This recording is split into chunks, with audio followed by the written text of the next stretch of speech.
first before they land theirs. But no, it's a job of work, basically. If we're talking about professional boxing, that is, it's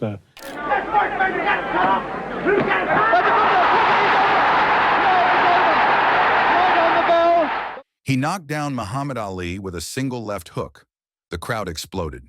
Britain roared. For a brief moment, it felt like the world had stopped.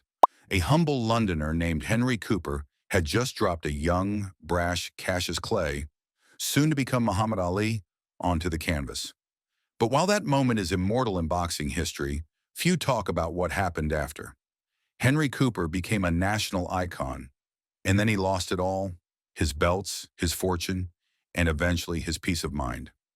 This is the story not just of a legendary punch, but of what happens when the gloves come off for good. The night that shook the world,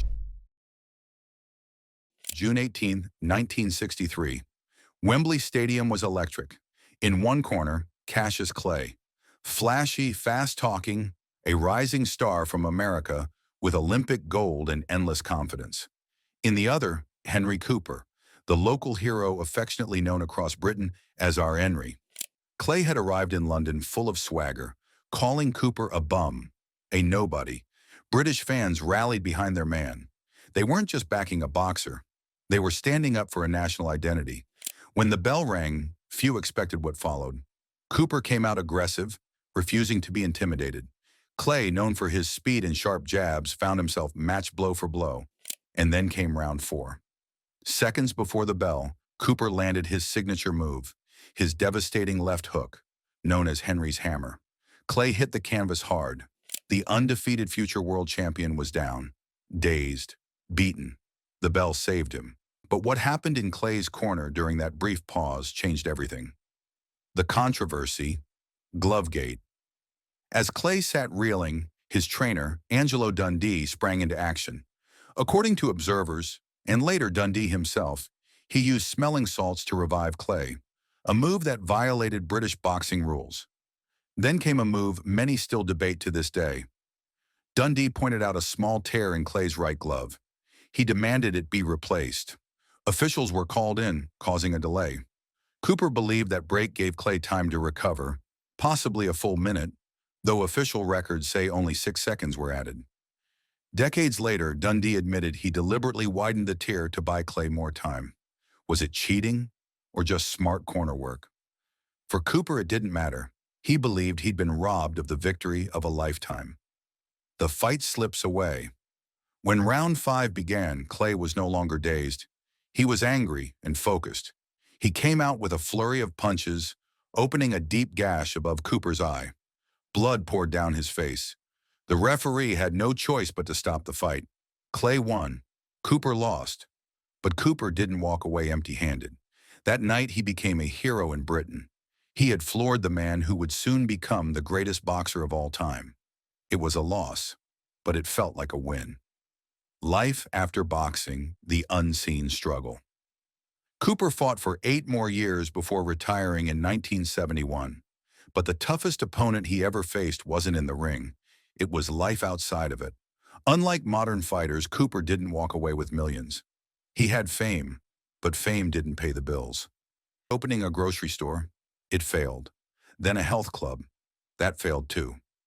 He lost thousands, huge sums for the time, and found himself teetering on the edge of bankruptcy.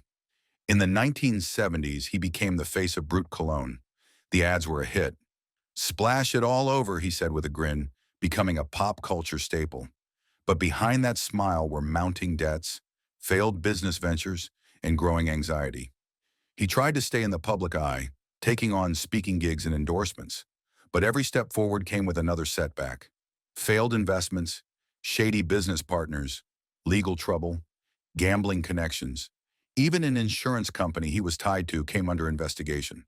The most painful blow came when Cooper was forced to sell his prized Lonsdale belts, symbols of his greatest achievements, to cover his debts. 42,000 pounds. That's all he got for them. A silent scream. Selling those belts wasn't just a financial decision, it was symbolic. Those belts represented everything. The training, the injuries, the crowd at Wembley, the left hook that shook Ali. To sell them meant admitting it hadn't been enough. Not enough to secure his future, not enough to protect his legacy. Worse still, Cooper felt abandoned by the boxing world, by the authorities, even by the fans who once adored him. He had given everything to the sport, and in return, he felt discarded. He felt behind the public persona. As the years passed, a different Henry Cooper began to emerge. Friends and family noticed a change. The warm, smiling man the public saw on TV was in private more short-tempered, brooding, quietly angry. His son, Henry Marco, later reflected on how the pressure and repeated failures wore his father down. Retirement is tough on any athlete, but for someone like Cooper, whose entire identity was built on fame and fighting, it was devastating. He had lost the structure, the income, the adrenaline, and with it, a piece of himself. The sport he loved, the system that failed him. Cooper's resentment toward boxing's governing bodies grew deeper. He publicly criticized the British Boxing Board of Control for ignoring the needs of retired fighters while focusing only on profits. One major source of bitterness, the board's refusal to sanction a title fight with Jimmy Ellis in 1968, possibly Cooper's best shot at becoming world champion. He never got that chance. And then came his final fight, a controversial loss to Joe Bugner. Cooper lost his British, Commonwealth, and European titles in one night. Many fans believed he was robbed. Cooper certainly did. That was the final blow. He retired immediately. Legacy, regret, and respect. Despite everything, Cooper's story didn't end in bitterness alone. In the eyes of many, he remained a British legend. The man who floored Muhammad Ali. The underdog who nearly pulled off the impossible. Even Ali himself later said, "Henry Cooper hit me so hard it shook my kinfolk back in Africa." They fought again in 1966. Ali won decisively. No glove controversy, no miracle left hook. Just a clean fight.